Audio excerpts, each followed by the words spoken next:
sana. Umefika mahali ambaye kwa ule ambaye mkono wake ni hodari, vile vizuizi vyote ambaye zilikuwa katika maisha yako umefika. Jana tulikuwa pahari, bishop mmoja akahubiri akasema he is a limit breaker. Praise the name of the Lord. Hallelujah. Kwa hivyo limitation zote ambaye zimewahi wekwa katika maisha yako kwa sababu ya kule ulizaliwa, kwa sababu ya ukoo wenu, kwa sababu ya wazazi wako, ukikuja kwa Mungu umefika kwa ule ambaye he is limit breaker. Praise the name of the Lord. Na kwa hivyo nashukuru Bwana kwa kuniona, akanitafuta, akaenda, akaniita katika wokovu na kunijari maisha yangu hayo ambayo nimepatukiwa na yeye.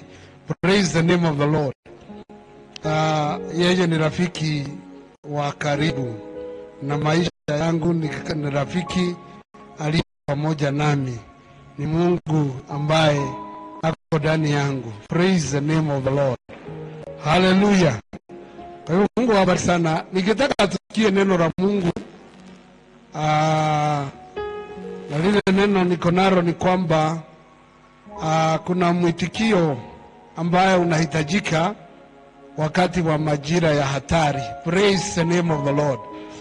Na Yesu alisema katika hii maisha tutapatana na shida. Praise the name of the Lord. Kuna majira ya shida, kuna majira ya furaha, kuna majira ambaye mambo haiendi vile ungetarajia yaende.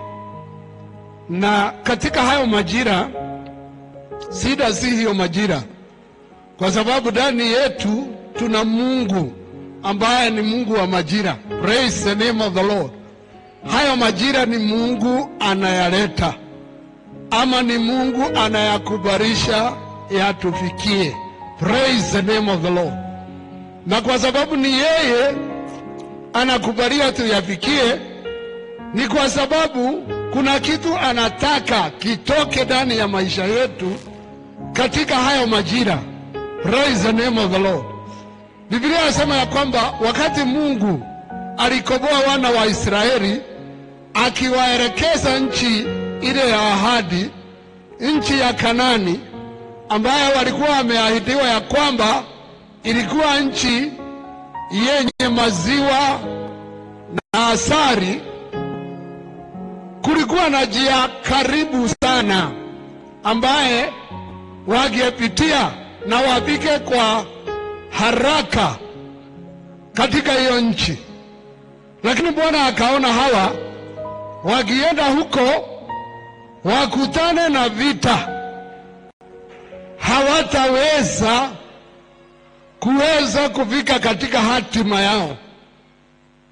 Akawapelekeza katika njia ya jangwani. Kule aliwaonyesha mkono wake mkuu, lakini kabla mkono wa Mungu uonekane, walikutwa na njaa na kiu.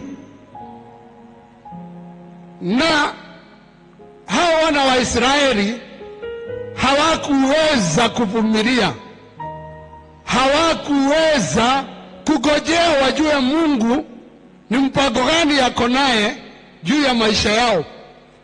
Walianza kerere, wakatetesa Musa, wakatetesa Aaron, wakatetesa Mungu, na wakanena maneno magumu sana, hata kusema ya kwamba afadhali wangeachiliwa waendelee kuwa watumwa katika nchi ya Misri. Hata wakisema ati kulikuwa na marenge, kulikuwa sijui na vitunguu sumu, wakisema kulikuwa na maji kule, na mambo mengi ambaye yalimkasirisha Mungu.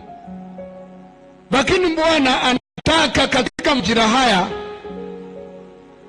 wakati anafika, kuna kile anagojea. Katika kitabu cha nabii Yoeli ambaye ningetaka tusomewe kutoka chapter mstari wa 2 na wa 4. You can even start verse 1. Verse 1 is just an address. Inasema lini ndio neno Yoeli, Joel the prophet. Yoeli 1 mstari wake ni wa 1 hadi wa 4.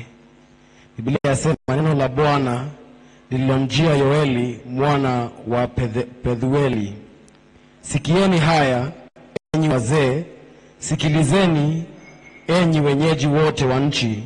Je, mambo haya yamekuwako katika siku zenu au katika siku za baba zenu? Waarifuni watoto wenu habari yake, watoto wenu wakawaambie watoto wao, na watoto wao wakakiambie kizazi kingine. Yaliyosazwa na tunutu yameliwa na nzige, na yaliyosazwa na nzige yameliwa na parare, na yaliyosazwa na parare yameliwa na madumadu. Praise the Lord. Hii ni neno ambaye Bwana alimletea Yoeli akaambia wana wa Israeli, na likawa ni neno lina uzito, na kwa sababu lilikuwa na uzito akawaambia ya kwamba wasikie wazee, kwa sababu lile jambo ambaye wanaambiwa halijasikika katika siku zao, hata katika siku za baba zao. Kwa hivyo akaambia ya kwamba ni neno linahitajika sana, ndio hao watoto waweze kuambia watoto wao na hata kizazi kitakaokuja, ya kwamba ilifika wakati ulikuwa na uzito sana katika taifa la watu wa Mungu, kukawa ya kwamba wamevamiwa na jeshi ambaye liliganishwa na vile nzige zinakuja, na tunaambiwa ya kwamba yaliyosaswa na tunutu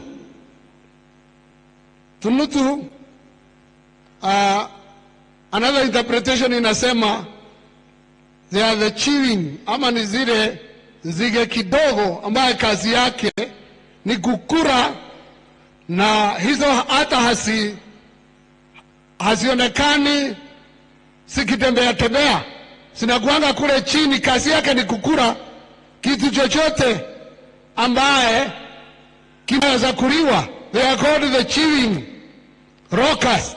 Praise the name of the Lord. Hallelujah. Na inasemekana ya kwamba ile hao zige waliachilia, kuna zingine they are called the swarming locust na Kiingereza. Kile hao ambaye kazi yao ni kukura haraka, wameacha zile ambazo zinakuja kama wingu. Sijui mmewahi kuona those locusts called the desert locust. Wana sana zinaweza pitia hapa kukiwa mchana, kuonekana kumekuwa usiku. Praise the name of the Lord. Hallelujah. Inasemekana wale zile ziliachwa na hao nao wamekuja na wameendelea kuleta uharibifu katika nchi ya watu wa Mungu. Na kile hao wameacha, kuna zingine wanaita the crawling locust. Praise the name of the Lord. Pengine unaweza kutuwekea the New KJV inaziweka hivyo, because ile ya kwanza ilikuwa inasiita palmer worms, locusts, cankerworm and the caterpillar. But the New King James inasema inaziita this is the old King James. King James, the old one inasema palmer worm, That which the palmerworm has left, the locust has eaten. And that which the locust has left, the cankerworm has eaten. And that which the cankerworm has left, the caterpillar has eaten. If you can get to the New King James, praise the name of the Lord. New King James says, what the chewing locust left, the swarming locust has eaten. What the swarming locust left, the crawling locust has eaten. And the crawling locust left, the consuming locust has eaten. Yeah, the caterpillar is called the consuming. Kwa sababu hiyo ndio tena inakula zaidi hata kuliko hizo zingine. Bwana asifiwe sana. Hallelujah. Na ni kwamba hayo mambo yalifanyikia hao watu wa Mungu. Ni kuonyesha ya kwamba ni kama hakuna tumaini lolote. Praise the name of the Lord. Kuna wakati mambo inafikia watu, na ukifikiria hii ansa inakuja, kunakuja jambo ingine. Praise the name of the Lord. Kuna mzee anaitwa Ayubu. Siku moja akiwa kwake na amekaa chini na anagojea report za vile kondoo wake wameenda kurizwa. Anagojea report ya watoto wake ambao walikuwa na karamu wamrudie. Akigojea report vile ngamia zake walikuwa wameenda kurizwa, aletewe report simurudie. Praise the name of the Lord. Akaanza kusikia report one after the other, one after the other. Praise the name of the Lord. Hallelujah. Na kila mtu ambaye alikuwa anakuja, hakuna hata mmoja alikuwa na report ambaye ni ya kumweka nguvu. Praise the name of the Lord. Alikuwa anaambiwa, sisi tulikuwa kule tukiwa na kondoo zako na wachungaji wako, kukakuja watu wakatuvamia. Praise the name of the Lord. Wakabeba zote. Mimi mwenyewe ndiye nimeokoka, ama mimi ndio mwenyewe nimetoroka, ndio nikuje nikupasie habari. Praise the name of the Lord. Na ikaendelea hivyo mpaka mwishowe akaambiwa watoto wako, praise the name of the Lord, walikuwa na karamu kwa ndugu wao ule mkubwa. Praise the name of the Lord. Na akaambiwa nao wote wameangamia. Bwana asifiwe sana. Ikawa ni siku ya dhiki, ikawa ni siku ya ugumu, ikawa ni siku ya majaribu, ikawa wakati ama majira ya kufikia hiyo jamii ya Ayubu, siku ya uharibifu mkubwa. Praise the name of the Lord. Hallelujah. Kile ningetaka kusema ni kwamba uharibifu unaweza kuja, hasara inaweza ingia, majaribu yanaweza kuja, shida zinaweza kuja, hata magonjwa inakujanga. Praise the name of the Lord. Biashara inazimia, kazi inawezaisha. Praise the name of the Lord. Kuna mambo mengi sana katika hii dunia, kwa maana dunia hii si ya milele. Kitu chochote ambaye tunapatanga na tunaonanga katika hii dunia, wapendwa, ni vizuri tujijurie ya kwamba si ya milele. Hakuna kitu ya milele hapa. Praise the name of the Lord. Hata maisha ile tuko nayo saa hii si ya milele, ni ya muda. Praise the name of the Lord. Hallelujah.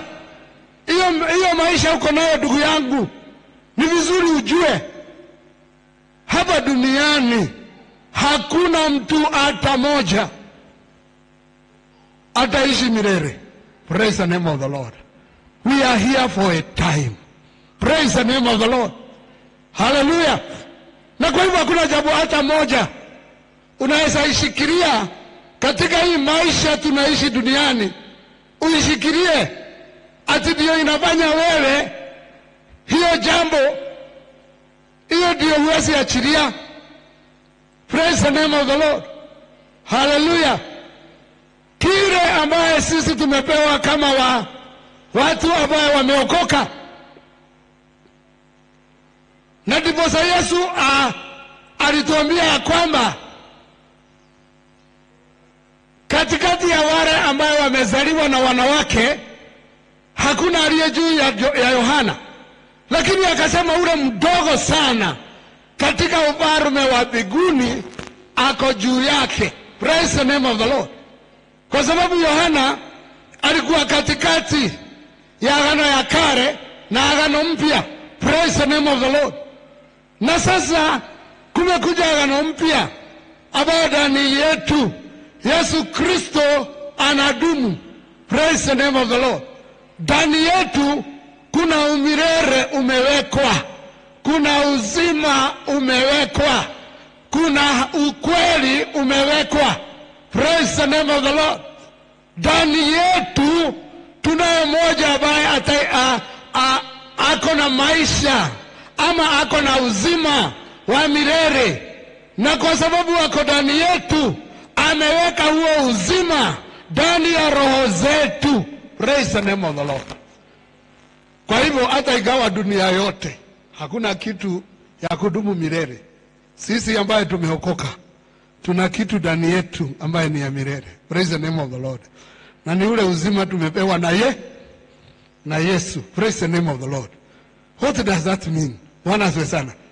Inamaanisha ya kwamba hiyo ndio ile jambo moja ya dhamana sana ambayo tuko nayo katika maisha yetu. Praise the name of the Lord. Hallelujah. Praise the Lord. It is the most precious thing that anybody can have under the sun. Bwana sana. Lakini Biblia inasema kuna hatari, kwa sababu hata igawa hii kitu ni ya dhamana namna hiyo, iko katika chombo ya mchanga. Praise the name of the Lord. Hallelujah. Kwa hivyo unaweza cheza hii chombo ya mchanga ianguke, ibomoke, na ile dhamana iko ndani yako ipotee. Mungu wetu atusaidie. Praise the Lord. Sasa swali yangu ni hii, ni mwitikio gani tuko nayo wakati wa majira ya shida? Praise the name of the Lord. Wakati tunapitia majira, unajua tumekuwa tukiongea mambo ya nchi yetu. Saa hii ukisikia hii jambo unasikia ingine, unasikia ingine. Praise the name of the Lord. Ukiangalia uchumi vile unaendelea, unaona ya kwamba tuko katika hatari ambaye tuko katika majira ambaye si mazuri. Praise the name of the Lord. Hallelujah. Bwana wetu asifiwe sana.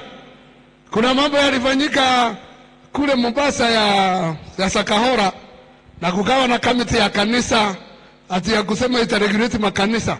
Juzi tumesoma kwa magazeti ya kwamba ile mambo wameingiza huko ni mambo ya kupinga injili ya ukweli. Praise the name of the Lord. Hata wanasema ati ukiambia mtu ambaye wa imani hii abadilike, sijui akufuate, itakuwa crime. Sasa unashindwa. Hii ndio ile shida tulikuwa nayo Sakahora. Shida ya Sakahora ilikuwa kuhubiria Muislamu umufanye afanyike Mkristo ama Mkatoliki awe Pentekosto. Wameigiza hiyo mambo na wanataka iwe ati ni kitu ati unaweza kuwa fined kwa sababu ya kuhubiria mtu abadilishe msimamo wake. Praise the name of the Lord. Unaelewa ya kwamba tumeingia majira ingine. Praise the name of the Lord. Kama kanisa la Kenya. Bwana asifiwe sana. Hallelujah. Na kwa hivyo ni vizuri tuelewe na tuweze kutambua. Praise the name of the Lord. Hallelujah. Na tukikwisha tambua tuamke. Praise the name of the Lord. Hebu tusomee mstari wake wa 5, hiyo chapter ya Joel, tuendelee tu. From 5 continue. Nitakwambia utafikisha wapi. Levukeni enyi walevi, mkalie, pigeni yowe, ninyi nyote mnywao divai, kwa sababu ya divai mpya, maana umekatiliwa mbali na vinywa vyenu. Maana taifa limepanda juu ya nchi yangu, lenye nguvu, tena halina hesabu. Meno yake ni kama meno ya simba, naye ana mgego ya simba mkubwa. Ameharibu mzabibu wangu, ameuvunja mtini wangu, ameambua magamba yake kabisa, ameangusha chini matawi yake, yamefanywa kuwa meupe. Ombolea kama mwanamwali avaaye magunia kwa ajili ya mume wa ujana wake. Sadaka ya unga na sadaka ya kinywaji zimekatiliwa mbali na nyumba ya Bwana. Hao makuhani wahudumu wa Bwana wanaomboleza. Fika hapo. Praise the name of the Lord. Hallelujah.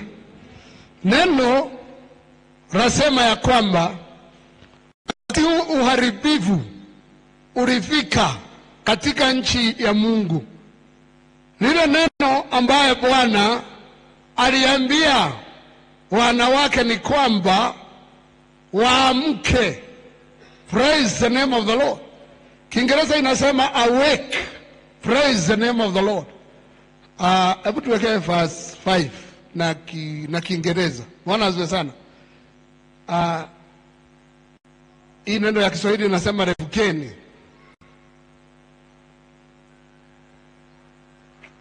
Verse 5.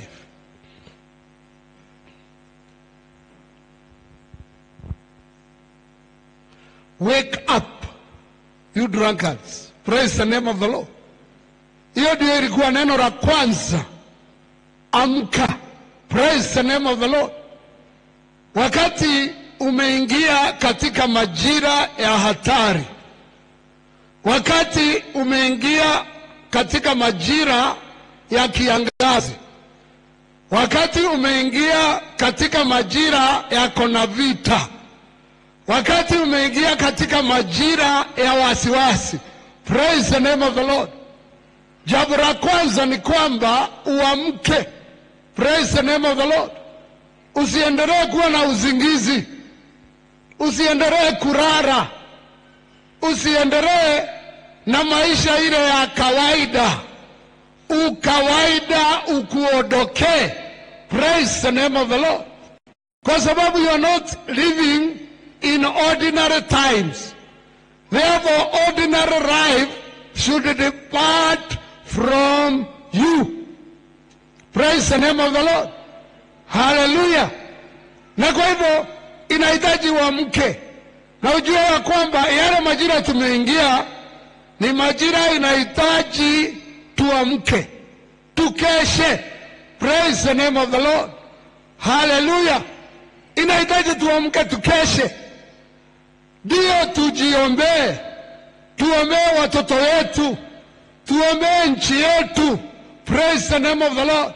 Tuombee kanisa, tuombee mwito wetu, kwa maana kila mmoja wetu ako na mwito.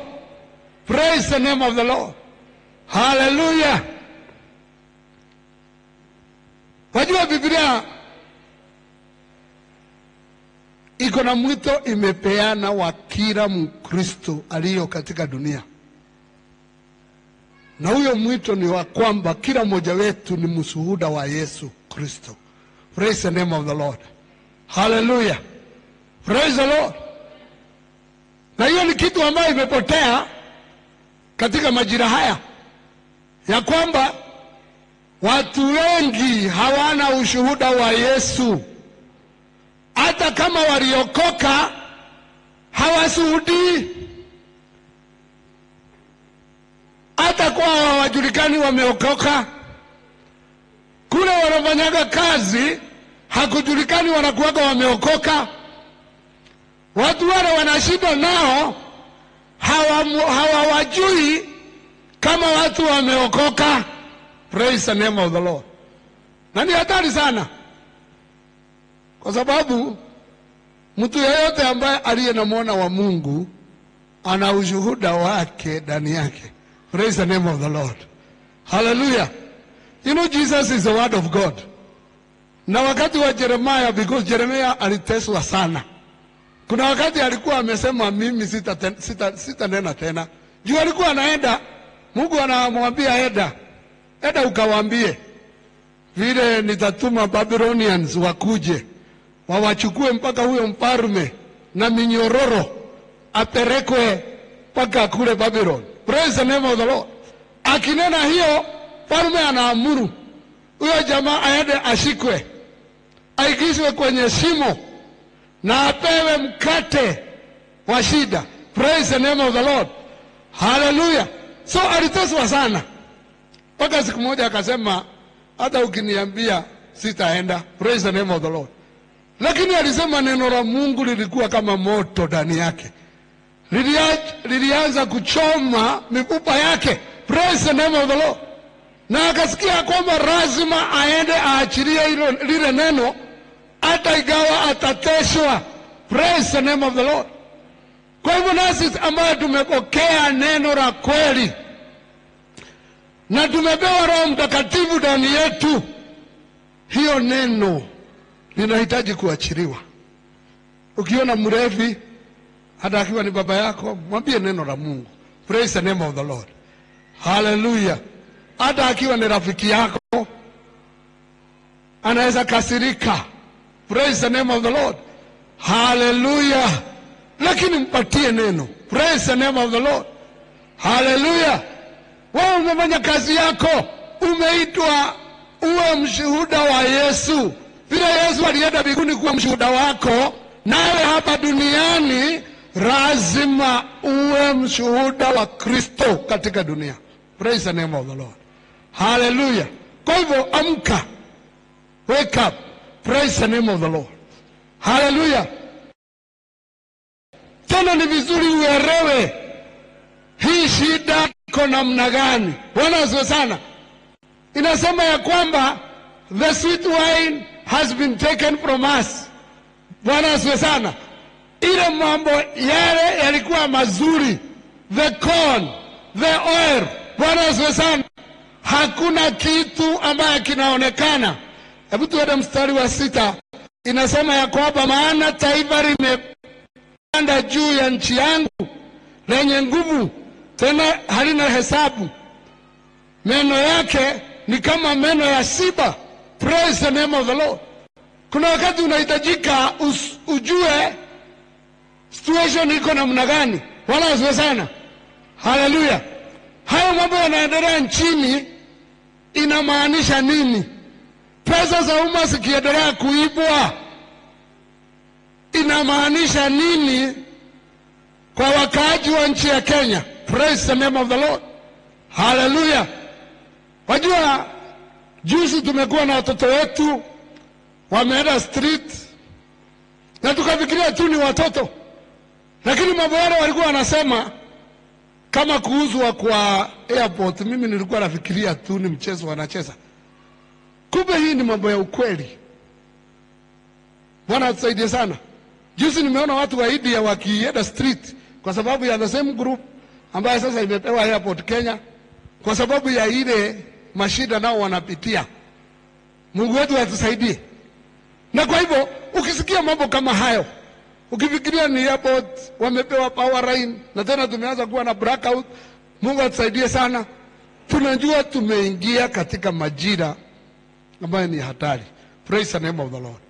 And we need to rise up. Bwana asifiwe sana. Hallelujah. Kwa sababu we can rule this country through knees. Bwana asifiwe sana. Hallelujah. Sisi ndio tulikuwa pale tukiomba serikali ikuje, juu ina watu wanasema ni wa Mungu. Bwana asifiwe sana. Hallelujah. We are the same people that can pray. Na tuseme haya mambo ambaye yanaendelea, ambaye haifai, yasimame. Praise the name of the Lord. Hallelujah. Sisi ndio tunaweza omba kwa sababu ya mambo ambaye yanaletwa kuhusu makanisa na isimamishwe. Sisi ndio tunaweza omba, tuombee kizazi chetu. tuombee watoto wetu. Praise the name of the Lord. Wajua wakati mwingine tunasikia hata watu wale walileta revival, unafikiria ni watu tu walitoka tu pahali tu ambaye hakukuwa na kazi imefanywa. Hakuna kitu kinatoka pahali ambaye hakukuwa na mtu wa kufanya jambo. Praise the name of the Lord. Hallelujah. Kuna watu waliinvest katika maombi. Praise the name of the Lord.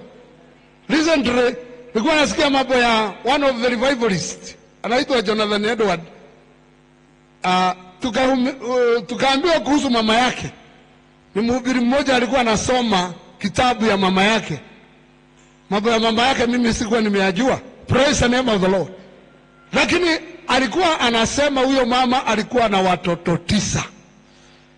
Na Mungu alimnenea akamwambia, hao watoto wako uwe ukiwaombea kila siku, kila mmoja wao risali moja. Sijui kama umesikia. Amezaa watoto 9. Amefanya kazi mzuri ya kuzaa. Praise the name of the Lord. Lakini sasa Mungu akampatia mzigo mwingine. Akamwambia anakuhitaji hao watoto wako uwe unawaombea kila siku, kila mmoja wao risali moja. Praise the name of the Lord. Hallelujah. And that's what they did. Hata wakati walikuwa wako machua, hata wakati kina Jonathan Edward Mungu alikuwa anawatumia na namna gani, aliwaombea mpaka kufa kwake. Every one of them, every day, 1 hour, anachukua huyu, anamuombea mpaka saa moja inaisha. Anachukua huyo mwingine. Hiyo nikwambiaje? Hiyo alikuwa analala masaa ngapi? Alikuwa anafanya kazi ya normal time. Praise the name of the Lord. Hallelujah. Na kwa sababu alifanya hiyo kazi faithfully, Bwana sana, ukiangalia historia ya hiyo familia yake, the impact imekuwa nayo duniani ni impact kubwa. Praise the name of the Lord. Kuna wakati Kishimu alituongelesha kuhusu hao watu. Bwana sana. Hallelujah. Lakini haikuwa imeanza juu Edward alikuwa a revivalist. Praise the name of the Lord. Ilitokana na maombi mama yake aliweka. Kuna mama mwingine anaitwa Susan Wesley. Yeye naye alikuwa watoto 17. Okay? Historia ya huyo mama inasema ya kwamba alikuwa anaomba. Yake haisemi ni muda gani. Lakini hakuna mtoto hata mmoja alipeleka kwa kitanda bila kwenda waombe na yeye, wapige magoti, kila mtoto kila siku. Praise the name of the Lord. Na hiyo family ndio ilitoka John Wesley, the founder of Methodist Church. Bwana sana. Na Charles Wesley ambaye many of the hymn books, the hymns that we know, they were translated from the songs God revealed him. Bwana sana. Hallelujah. Kwa hivyo kanisa, watu waamke. Hiyo ingine tunahitaji tulie. Praise the name of the Lord. Kwa sababu kuna maombi yanahitajika ya uchungu. Maombi ya uchungu wakati mashida yamekuja. Wajua many people know maombi ya kucomplain ama ya kupiga kelele. Na kuna tofauti ya kulia na kupiga kelele. Praise the name of the Lord. Hallelujah. Katika neno, hebu tusome mstari wa 8.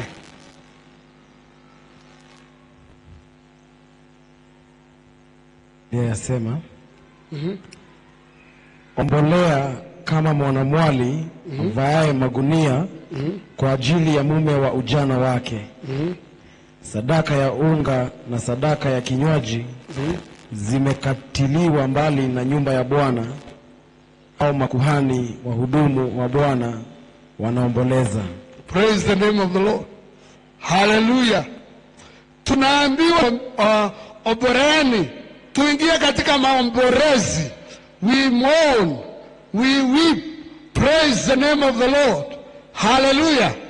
Kwa sababu ya hiyo majira ambayo tuko, wakati tunaelewa tumeingia katika majira ya hatari, kama kanisa, kama jamii, kama taifa.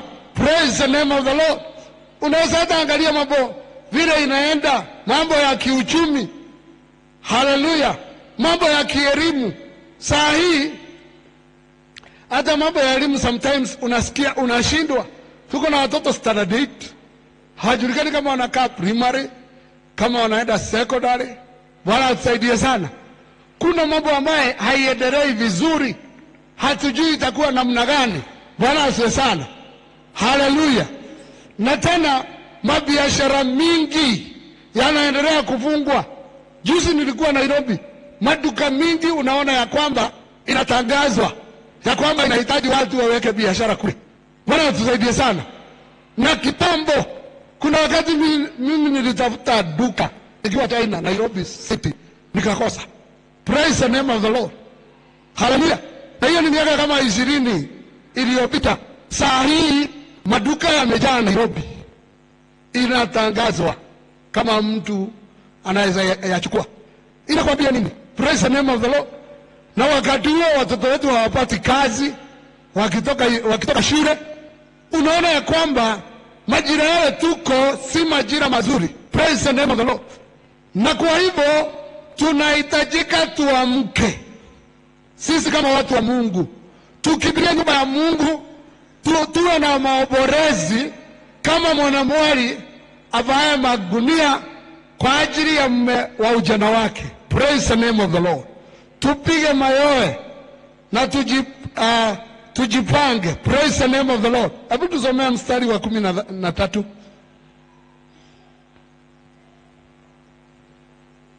Jikaeni mkomboleze, enyi makuhani, pigeni yowe, enyi wahudumu wa madhabahu. Njoni mlale usiku kucha katika magunia, enyi wahudumu wa Mungu wangu, kwa kuwa sadaka ya unga na sadaka ya kinywaji zimezuiwa katika nyumba ya Mungu wenu. Praise the Lord. Wakati ukifika hapo, ni wakati wa kujikaza. Ni wakati wa kusema hata igawa nasikia baridi, nitafika katika nyumba ya Mungu. Hata igawa nasikia usingizi, nitafika katika nyumba ya Mungu. Praise the name of the Lord. Unasema hata kama sina pesa ya motorbike, nitatembea mpaka nifike nyumba ya Mungu. Niende huko nikalilie Mungu wangu, nikaoboreze katika nyumba ya Mungu wangu. Praise the name of the Lord, haleluya. Huko ndiko nitapigia mayowe. Sitaenda kupigia kwa nyumba yangu, watoto wangu wasikose tumaini. Nitafika katika nyumba ya Mungu. Praise the name of the Lord, haleluya. Tutaenda huko usiku kucha. Praise the name of the Lord. Na diposa tumulilie Bwana wetu, diposa tuliite jina la Mungu wetu. Praise the name of the Lord. Huyo ndio mwitikio ambaye Bwana anatarajia wakati tunaingia katika majira magumu. Praise the name of the Lord, haleluya. Hataki tuende tukose kukuja katika nyumba ya Mungu. Hataki tufikirie tuna uwezo wa kujisaidia. Anatutaka tukuje tuweze kuwa pamoja katika nyumba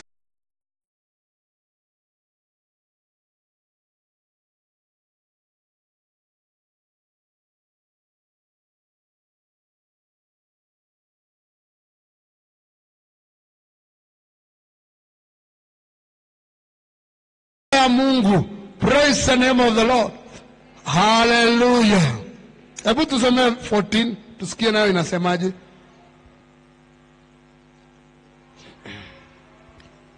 Mstari wa 14 yasema, takaseni saumu, iteni kusanyiko la dini, wazee na wakusanye wenyeji wote na nchi, waende nyumbani kwa Bwana Mungu wenu na kumlilia Bwana. Praise the Lord, hallelujah. Katika haya majira ya uharibifu, majira haya ambaye tuko under attack Praise the name of the Lord. Hallelujah. Tunaambiwa ya kwamba tukusanye saumu. Praise the name of the Lord. We sanctify our fast. Hallelujah. Kila mmoja wetu asikie ako na mwito wa kufunga, ako na mwito wa kukusanyika, ako na mwito wa kukuja katika nyumba ya Mungu, ako na mwito ndio watu waombe pamoja. Praise the name of the Lord. Kwa sababu hii si shida yako wewe peke yako, useme mliomba kwenu nyumbani. Praise the name of the Lord. Hallelujah. This is a corporate problem. This is a national problem. Praise the name of the Lord. Na kila wakati kumewahi kuwa na shida ambayo si shida ya mtu mmoja, ni ya watu wengi, nayo bingu inangojea kusanyiko. Praise the name of the Lord. Hallelujah. What is called the solemn assembly. Praise the name of the Lord. Hallelujah. Na ndivyo tumesema mwaka huu tukiendelea every Friday. Kanisa kubarieni every Friday. Let us come here to the house of God. Let us have a kesha, a prayer kesha. Kesha ya kuridhia Mungu. Praise the name of the Lord. Hallelujah. Mkesho wa kukuja kuliita jina la Bwana. Praise the name of the Lord. Kusanyiko la watakatifu. Kusanyiko la wateule. Praise the name of the Lord. For there is power in corporate prayers. Bwana asifiwe sana. Katika historia ya Biblia hakuna wakati wowote taifa la Israeli limewahi itwa katika solemn assembly, mkusanyiko wa watu wa Mungu, wakamulilia Mungu, Mungu akakosa kuwajibu. Praise the name of the Lord. Hallelujah. God honors it. Bwana asifiwe sana. Na hata Yesu mwenyewe alisema hivyo. Praise the name of the Lord.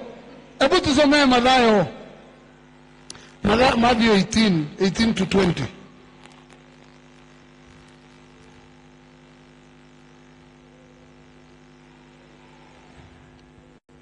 Mathayo 18 mstari wake ni wa 18 hadi 20.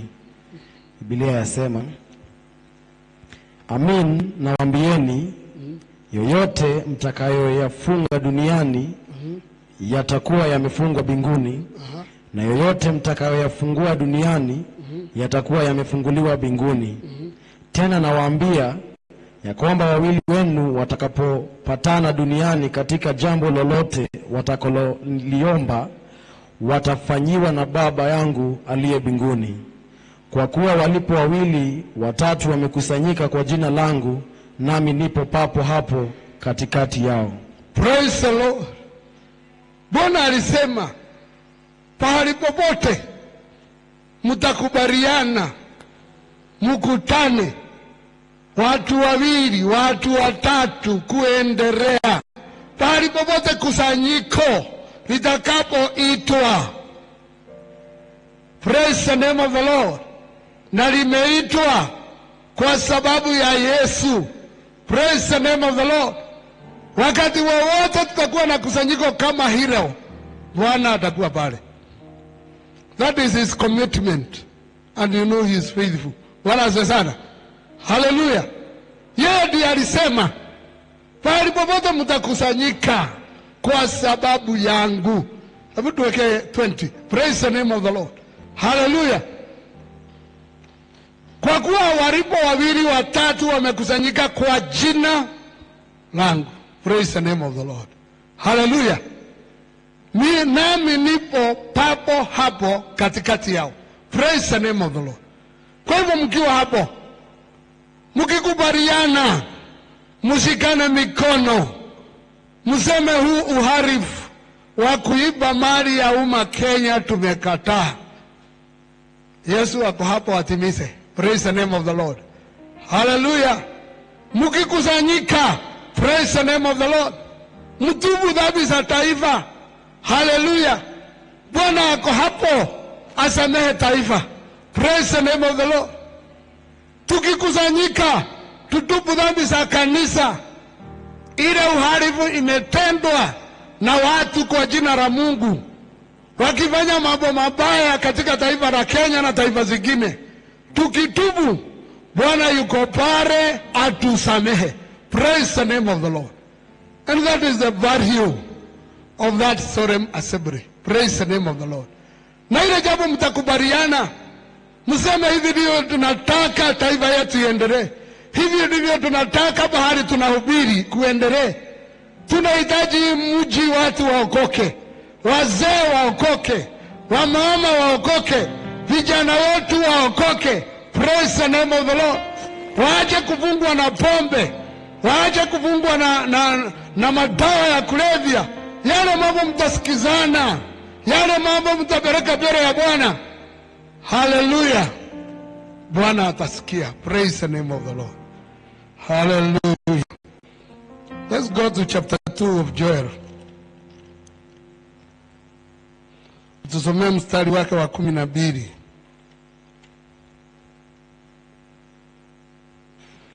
Biblia yasema, Yoeli 2 mstari wake wa 12, lakini hata sasa asema Bwana, nirudieni mimi kwa mioyo yenu yote, na kwa kufunga na kwa kulia na kwa kuombolea.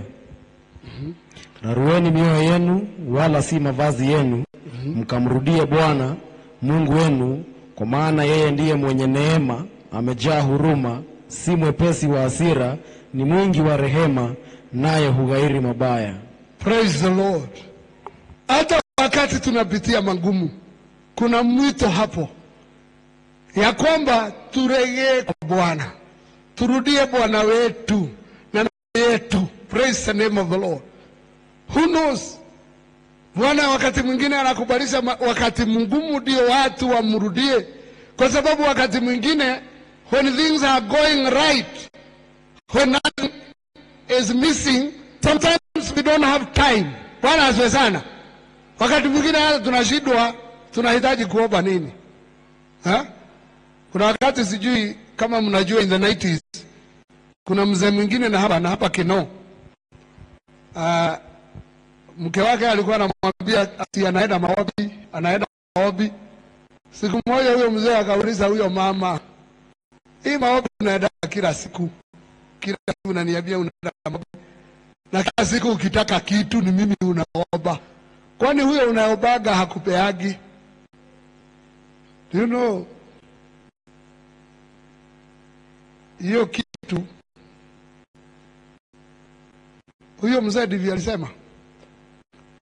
Do you know in the night, that night, kulitoka lori kwa barabara, ikagoga ukuta, ikakuja, ikagoga ukuta wa bedroom yao. Mke wake alikuwa amelala upande wa ukuta. Hiyo lori ikaua huo mzee, lakini mama hakudhuriwa. Yeye ndiye alikuwa anatoa ushuhuda.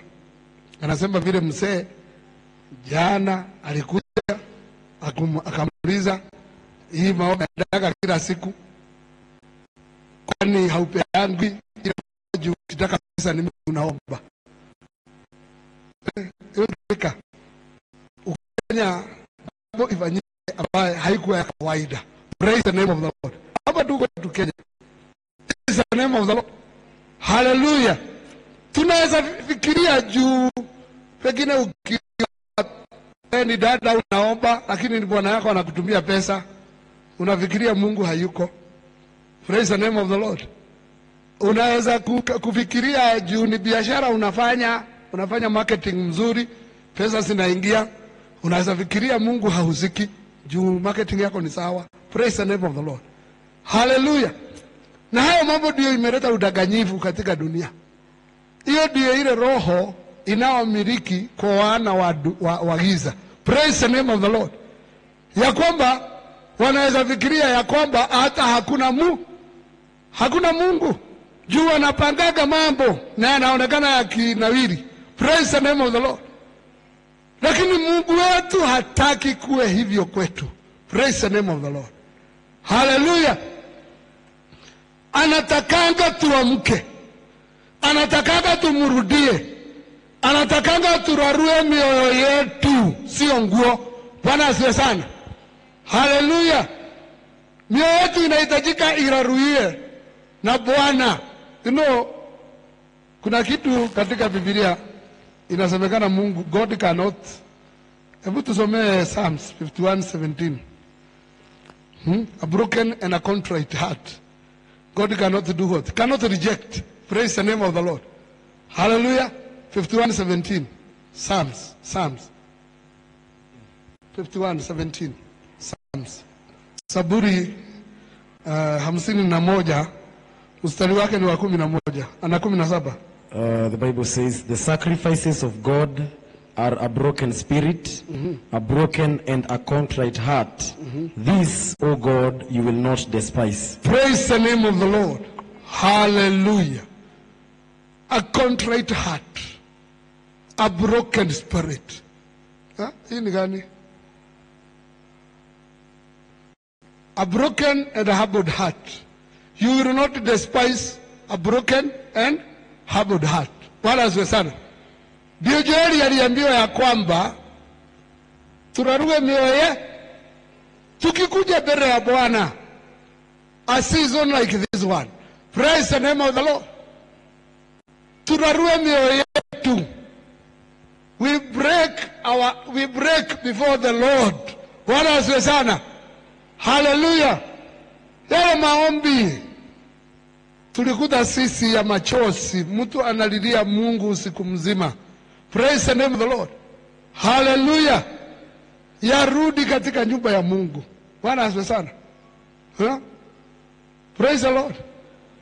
Wajua my best man aliokoka. Sasa walikuwa dhehebu fulani. So rafiki ya mama yake akapitia hapo. Akaona huyo kijana ameweka kichwa chini akilia, akitoa machozi. Praise the name of the Lord. Paka huyo mama akaenda kwao. Akaambia mama yake, nimekuta kijana yako pale kwa duka. Ameinamisha kichwa chini, analia. Na akasema mimi kama mzazi nikapatwa na rehema na etagwa amurina Gikuyu. Tinita musiari ndari igonetha. Ndaiga no njukire ngwire githomo ki mwana ke waku arathomire nikiramugurukirie. Praise the Lord. Hallelujah. Sasa ule aliguruka ako na kanisa kubwa sana kule US. Praise the name of the Lord. Hallelujah. Praise the Lord. Huyo alifanya nini? Aliguruka. Kwa sababu watu walikuwa wanalilia Mungu. Praise the name of the Lord. And we need to come back to that. Praise the name of the Lord. Hallelujah. Na ni majira kama haya. Praise the name of the Lord. Otherwise, hii majira ni ya kusaliza mambo makubwa yanakuja. Praise the name of the Lord. Na tukichezea hayo majira, ni majira ya utungu wa kusaliza kile Bwana anataka kizaliwe. Praise the name of the Lord. Hata hapa wakati Mungu wakati hao watu wa Mungu walililia Mungu. Praise the name of the Lord. Hallelujah. Kuna mambo alisaliza. Praise the name of the Lord. Lakini ukikataa kulia kwa nguvu, kama vile mwanamke anaambiwa aweke nguvu mtoto atoke. Praise the name of the Lord. Kwa sababu hiyo wakati ya mtoto kutoka,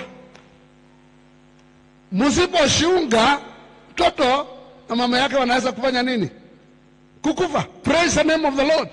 Hadi unasikia Biblia inasema ya kwamba ni mjinga ule mtoto ambaye anakatalia tumbo wakati wake wa kutoka na umevi. Sijui kama mnajua kuna neno inasema hivyo. Praise the name of the Lord. Hallelujah. Hebu tusomee Hosea.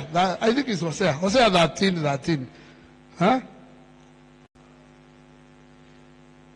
Is it Hosea? Hosea 13. Praise the name of the Lord. Utungu wa mwanamke mwenye mimba utampata. Yeye ni mwana asiye na akili, maana wakati umewadia ambao haimpasi kukawia mahali wapenyapo watoto. Praise the name of the Lord. Hallelujah. Huyo mtoto akikosa akili anakawia pale, badala ya kupenya apate breakthrough atoke. Praise the name of the Lord. Akikaa pale ataanza kukosa hewa. Hata akizaliwa nyumbani anakuanga akora wale kiugo mwadhani arogoso. Praise the Lord, hallelujah. Ama hamjui watoto wengine wengi tunakuanga nao wanaitwa wako na cerebral palsy, shida yao inatokanga wapi? Inatokanga tu hapo tu, anakosanga akili ya kutoka. Praise the name of the Lord, hallelujah. Ni Biblia imesema utugu wa mwanamke mwenye mimba utampata. Yeye ni mwana asiye na akili, maana wakati umewadia ambao haimpasi kukawia mahali wapenyapo watoto. Praise the name of the Lord, hallelujah. Ule atakosa akili akawie pale, kuna shida inampata pale. Praise the name of the Lord, hallelujah. Wajua kule ndani alikuwa anapata oxygen na jingine, na hapa sasa huko ameachiliwa, anatakiwa atoke aingie hii dunia ya kupumua na njia hii tunapumua nayo hapa duniani. Praise the name of the Lord. Akikawia pale kwa kukosa akili, kutakuwa kana shida hapo. Praise the name of the Lord. Nasi wakati wa utungu, wakati utungu umeingia katika maisha, katika nchi. Praise the name of the Lord, hallelujah. Make haste, tembea kwa madhabahu ya Mungu, piga mayowe. Kama hako katoto kanatokanga na akili kanalia haraka. Praise the name of the Lord. Upigie Mungu, upige mayowe. Praise the name of the Lord. Na ulie kwa Mungu, hallelujah. Ndio Bwana aturegezee kile kikuliwa na tunutu. Praise the name of the Lord, hallelujah. Ukisoma hapo Biblia inasema ya kwamba he will restore. First of all, tumeambiwa ya kwamba Mungu ni mwenye rehema, Mungu ni mwenye neema. Praise the name of the Lord. He is gracious. Praise the name of the Lord, hallelujah. He will restore. Tusome verse 21 and 23.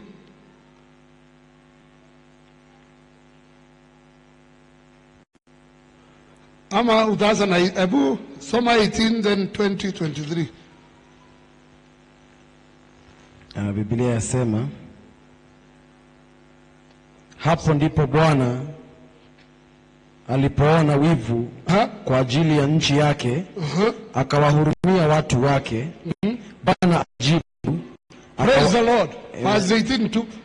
Kwanza tusome hiyo verse 18 inasema hapo ndipo Bwana alipoona wivu kwa ajili ya nchi yake, akawahurumia watu wake. God will become jealous of his people and will have mercy on his people. Look at 21. Yasema, nchi usiogope, furahi na kushangilia, kwa kuwa Bwana ametenda mambo makuu. Praise the Lord.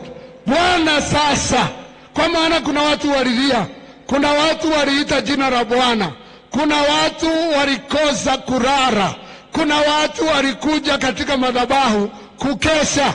Bwana ametenda mambo makuu. Praise the name of the Lord. 23. Furahini basi, enyi wana wa Sayuni, mkamfurahie Bwana Mungu wenu, kwa kuwa yeye huwapa ninyi mvua ya masika kwa kipimo cha haki, naye huyanyeshea mvua ya masika na mvua ya vuli kama kwanza. Praise the Lord. Hebu tupatie the English version vizuri tuione. Praise the name of the Lord. Sababu tukisikia mvua ya masika, kuna watu wengine watakuwa confused. Children of Zion, rejoice and be glad in the Lord your God, because he gives you the autumn rain for your vindication. He said so as for you, both autumn and spring rain as before. Yangu inasema the former rain and the latter rain together. Huko tuigwa kwa kimera kia jahi na kia mwere hamwe. Praise the name of the Lord. Wakati huo kumeharibiwa na hakukuwa na mvua na hakukuwa na chakula. Bwana anasema sasa furaheni. Praise the name of the Lord. Be glad, you children of Zion, and rejoice in the Lord your God, For he has given you the former rain moderately, and he will cause to come down for you the rain. Praise the name of the Lord. The former rain and the latter rain in the first month. Bwana asifiwe sana. Hallelujah. Hivyo ndivyo Bwana anavyoja. Tukuje kwake, tumulilie kwa sababu ya majira ya uchungu, kwa sababu ya majira ya utungu. Tumulilie, tusirale, tufanye haraka kukuja katika nyumba ya Mungu, ndio tuweze kupenya pahali ya kutokelezea. Praise the name of the Lord. Na ndio tuingie katika majira ingine, na ndipo Bwana aweze kutupatia mvua ya kwanza na ya ile ya pili pamoja. Praise the name of the Lord. Amen. Tusome 25. Nasema nami nitawarudishia hiyo miaka iliyoliwa na nzige na parare na madumadu na tunutu, jeshi langu kubwa nililotuma kati yenu. Praise the Lord. Hallelujah. The Lord will restore that which the palmerworm ate, that which the locust ate, that which the cankerworm ate, and that which the caterpillar ate. Bwana asifiwe sana. Bwana ataregeza kile kilikuliwa na nzige, kile kilikuliwa na parare, madumandu na tunutu, jeshi lake kubwa alilotuma. The chewing locust, the swarming locust, the crawling locust, and the caterpillar, which is the damaging locust. Praise the name of the Lord. Hallelujah. He will do it. Bwana asifiwe sana. Kiria giothe kiorire, Ngai nĩegũgũcokeria. Praise the name of the Lord. That is the beauty with God. Nĩkĩo mũini ũmwe erĩga kũmũinara akiuga nĩ Ngai wa ihinda rĩngĩ. Praise the name of the Lord. Kile ulipoteza atakurudishia. Sivyo ndivyo alifanya na Ayubu. Bwana asifiwe sana. Wale watoto walikuwa wamekufa, akapewa maranduvu. Mali yake maranduvu. Praise the name of the Lord. Na miaka yake ya nyuma ikawa heri kuliko miaka yake ya pere. Praise the name of the Lord. Huyo ndiye Mungu wetu. Praise the name of the Lord. Na hivyo ndivyo tunahitajika kanisa. Mungu amekuwa akinena kuhusu revival, lakini kabla ya revival ifike, kuna wakati utakuwa wakati mgumu. Praise the name of the Lord. Hallelujah. Kuna wakati utakuwa wakati mgumu, lakini Biblia yasema ya kwamba Mungu hajatusahau.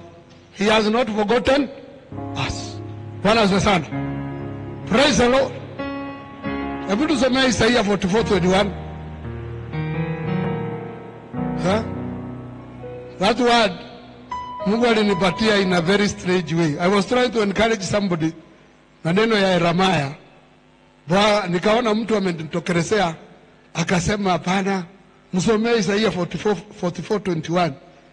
Hallelujah. Praise the name of the Lord. Hallelujah. Inasema kumbuka haya ewe Yakobo, nawe Israeli, maana wewe umtumishi wangu. Nimekuumba umtumishi wangu ewe Israeli. Hutasahauliwa na mimi. Praise the name of the Lord. Hallelujah. It is good to be encouraged, church, ya kwamba sisi ni Mungu ametuumba, ni Mungu ametuita, ni Mungu ametupenda, ni Mungu ametufanya watumishi wake. Na kwa sababu hiyo hatutasahauliwa na yeye. Praise the name of the Lord. We will not be forgotten of God. Hallelujah. Even when things are going haywire, tell your heart, I am not forgotten of God. Praise the name of the Lord. Hallelujah. Hata ukiona watu kama wamekusahau, remember, you are not forgotten of the Lord. You are not forgotten of the Lord. Hallelujah. Katika mambo ya Mungu uko pale. Katika mafikira ya Mungu uko pale.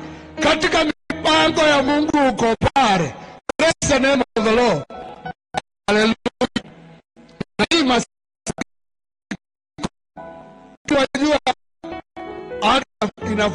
watafupishwa nani na wateule? Hebu tusome Matthew 24:22.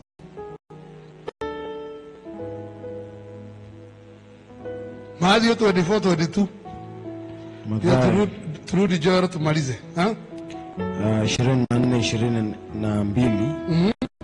Biblia yasema na kama siku hizo zisingalifupizwa asingeokoka mtu yeyote, lakini kwa ajili ya wateule zitafupizwa siku hizo. Praise the Lord.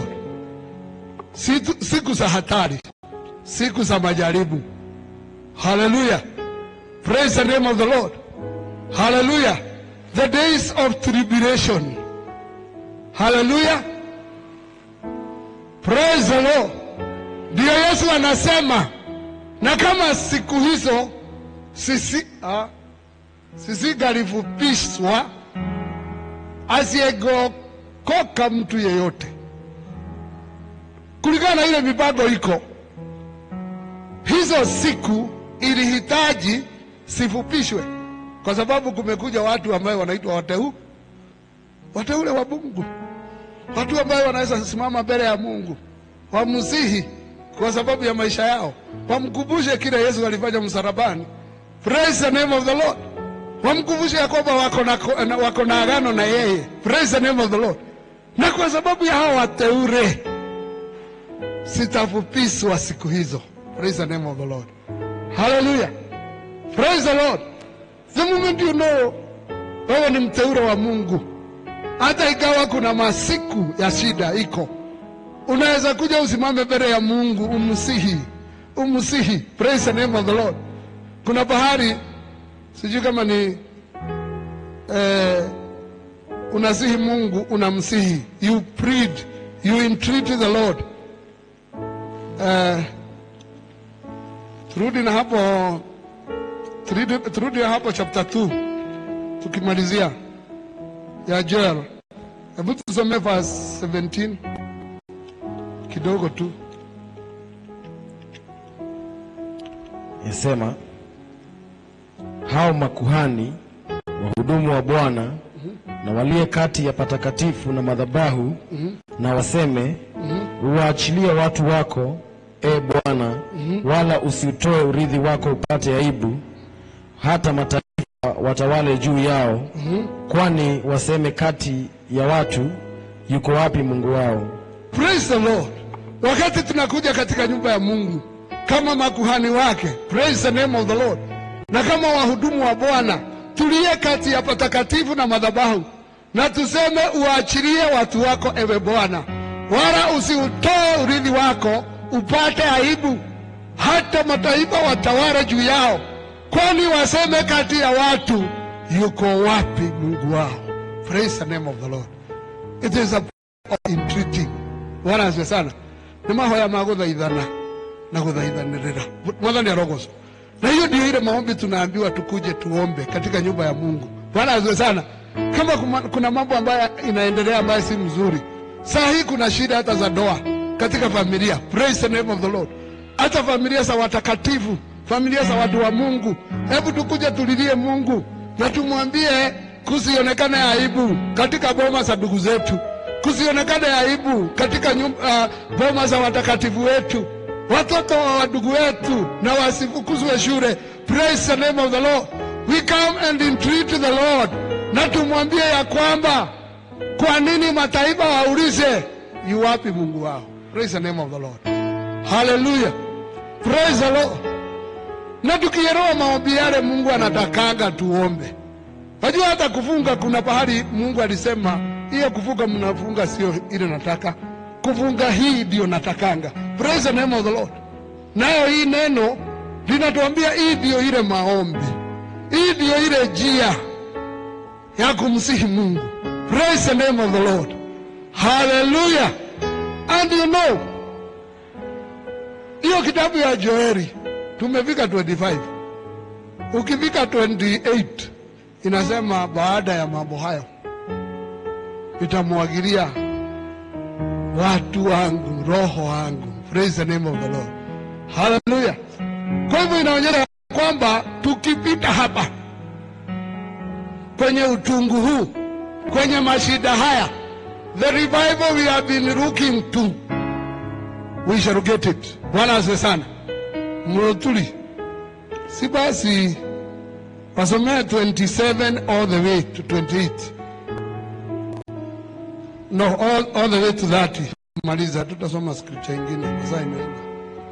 Nanyi mtajua ya kuwa mimi katikati ya Israeli, na ya kuwa mimi ndimi Bwana Mungu wenu, wala hakuna mwingine, na watu wangu hawatatahariwa kamwe. Hata itakuwa baada ya hayo baada ya hayo, hiyo mambo yote tumekuwa tukisikia, chapter 1, chapter 2, praise the name of the Lord. Hii ni kitabu ya Yoeli, inasema baada ya hayo ya kwamba nitamimina roho yangu ya wote wenye mwili, na wana wenu waume kwa wake watatabiri, wazee wenu wataota ndoto, na vijana wenu wataona maono. Praise the name of the Lord.